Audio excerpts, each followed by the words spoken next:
Today I'm going to be making suji halwa. So I am going to use a lot of dry fruits in suji halwa. It adds a lot of taste.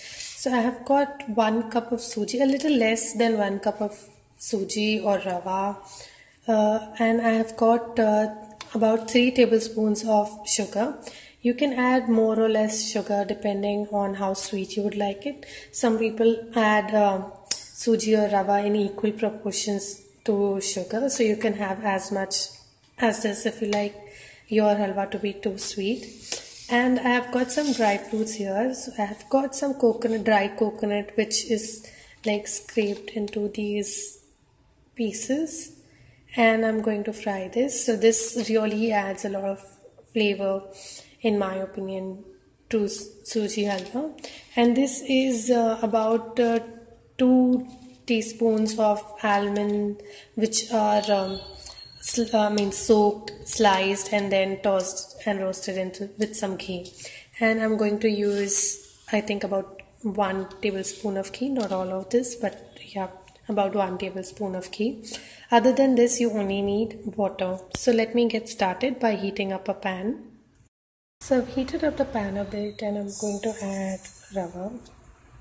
So this is a lot. It actually will increase twice this volume once you add water. So now you have to just wait and keep on tossing it until it turns brownish. So this takes a lot of effort and time, about a minute and a half.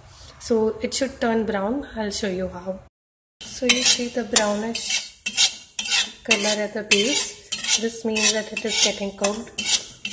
Although I had got like a roasted rava packet, but you still need to roast it apparently. It's never this nice and brown. So you would also get a nice aroma once you have roasted the packet.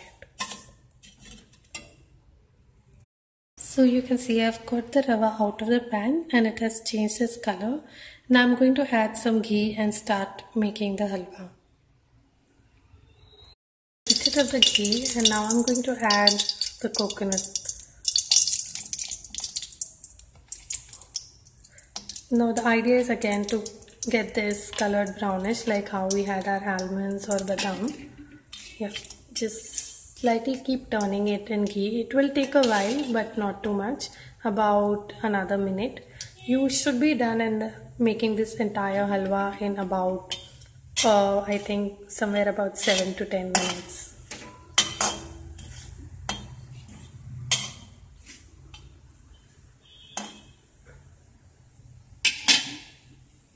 I'm going to add badam and then just pour in the suji.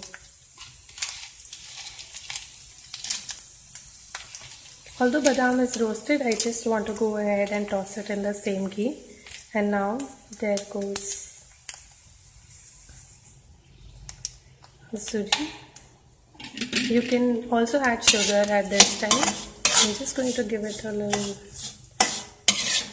toss so that the whole thing gets coated in ghee.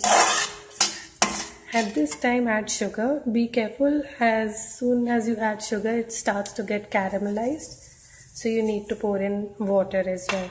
So just give it one toss, keep the heat to a medium low, and now it's a good time to add water. So for as much suji that we had taken, we are going to add 1 or 1.5 cup of water. So I've added 1.5 cup of water, and at this time you need to keep on tossing and turning it very quickly so that it gets cooked on all sides. Keep the flame to a little high because suji won't take a lot of time, and then you can cut down the flame once you've added. If you feel ghee or sugar is less, you can add more at this point in time.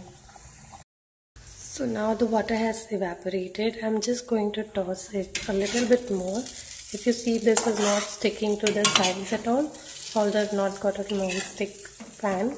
It's because now the ghee has started leaving the halwa, which is a sign that now it will be cooked and the rawness will be gone. So you could check how it tastes right now, and for me it's about right, so I'm just going to plate it. So our halwa is now ready to serve. You could also add milk instead of water to make it more rich. Or you could also add fruits. Some people like to add pineapple to the halwa to give it a flavor. So I can also come back with that recipe of pineapple halwa. But you can keep on adding more dry fruits, milk to make the halwa as rich as you would like. So this is my recipe. Let me know if you'd like it.